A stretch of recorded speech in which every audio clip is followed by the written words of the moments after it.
और इधर अनलॉक 1 के पहले दिन बाजारों में भीड़ के कारण एक रौनक देखने को मिली, लेकिन उससे कहीं ज्यादा लापरवाही भी नजर आई। बाजार में बिना मास्क के लोग घूमते नजर आए, सोशल डिस्टेंस को भी नजरअंदाज किया गया। ऐसे में ये बाजार और समाज दोनों के लिए थोड़ी देर के लिए तो खुशी का विषय है, लेकिन यह खतरे का भी संकेत है।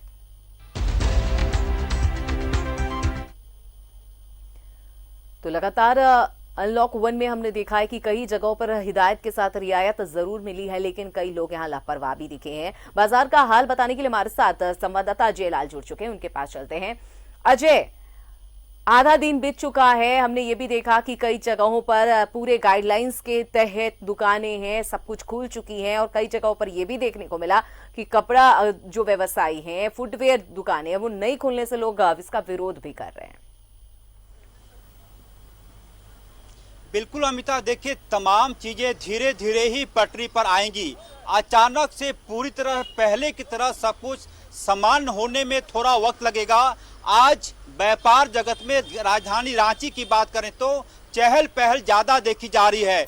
मैं अपने सहयोगी हृदय से दिखाने की कोशिश करता हूं कि इस वक्त मैं रांची के शहीद चौक के पास मौजूद हूं, जहां पर गाड़ियों की रफ्तार देखकर अंदाजा लग सकता है कि धीरे धीरे करके शहर की रौनक लौट रही है वापस से। और अच्छी बात यह है अमिता कि कई जगहों पर हमने देखा कि जो व्यापार की शुरुआत हुई है उसमें ग्राहकों के आने के पहले, यानी कि जो ग्राहक दुकान में आ रहे हैं उनकी पहले सैनिटाइजर, देखो एक मैं दुकान के पास मौजूद हूं, तो कैमरे के पास आ जाइए आप, देखेंगे सबसे पहले यदि कोई ग्राहक दुकान में आता है अमिता, तो सबसे पहले उसकी हाथ की पूरी तरह से कैसे करते हैं आप लोग देखें, पूरा हाथ जो है इसको सैनिटाइज किया गया। और उसके बाद से ये थर्मल स्क्रीनिंग से ग्राहक की शरीर का तापमान लिया जाता है। कैसे लेते हैं, ये शरीर का तापमान, और इसका रिकॉर्ड रखा जाता है कि कौन से ग्राहक आज हमारे दुकान में आए, उनका मोबाइल नंबर और शरीर का तापमान कितना पाया गया। मुकुल तनेजा जी शहर के जाने माने व्यापारी हैं।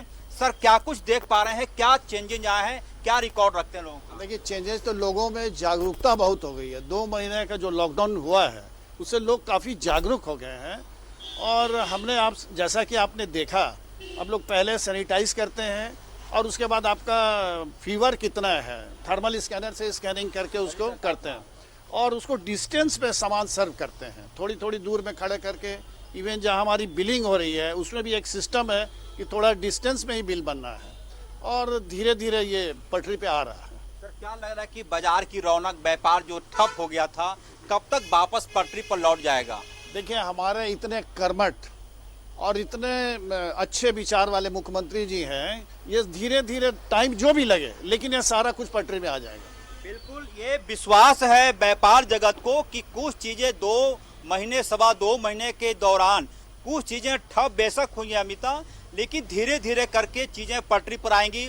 और जैसा कि आपने जिक्र किया गारमेंट्स इंडस्ट्री के बारे में, देखिए वहाँ सबसे ज़्यादा एहतियात बरतने की ज़रूरत है। जैसा कि चैम्बर ऑफ कॉमर्स के लोग भी बता रहे थे कि कई प्रकार के एक कपड़ा लेना होता है, 4 प्रकार के वो फिटिंग की, अपने शरीर के फिटिंग की जांच करते हैं कि कौन सा कपड़ा बेहतर होगा, कैसे क्या होगा, तो इस पर थोड़ा एहतियात बरतने की ज़रूरत है। सर, क्या लग रहा है कि पूरा जो सहयोग ग्राहकों का मिल पाता है? सहयोग पूरा मिल रहा है, लोग जागरूक हैं, ग्राहक पूरे जागरूक हैं, वो खुद मास्क लगा के हमारी दुकान में आते हैं। अगर 100 में 1 नहीं भी आया तो मैंने मास्क रखा हुआ है, वो मास्क हम उनको फ्री देते हैं कि आप इसको यूज करके आइए। तो देखिए, ग्राहक भी सपोर्ट कर रहे हैं और दुकानदार तो पहले से जागरूक हैं ही।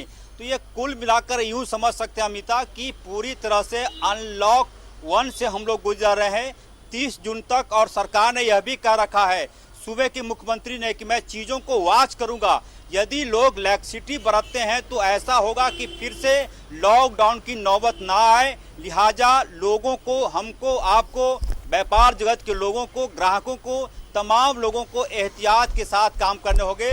और अच्छी बात यह है कि आज पहले दिन हमने देखा कि चाहे वह ज्वेलरी की दुकान हो, चाहे किताबों की दुकान हो, या फिर फर्नीचर की दुकान हो, तमाम लोगों ने एक दूसरे को सहयोग किया है। कहीं से कोई आपत्ति जैसी चीज नहीं दिखाई पड़ी अमिता। चलिए, तमाम जानकारी के लिए बहुत बहुत शुक्रिया अजय लाल। तो हमने देखा कि अभी से जो लोग हैं वो जागरूक हो गए हैं, लेकिन कुछ चीजों में अगर छूट नहीं दी गई है, रियायत नहीं दी गई है, तो कुछ सोच समझ कर नहीं दी गई है, लेकिन अभी भी जरूरत है सावधान रहने की।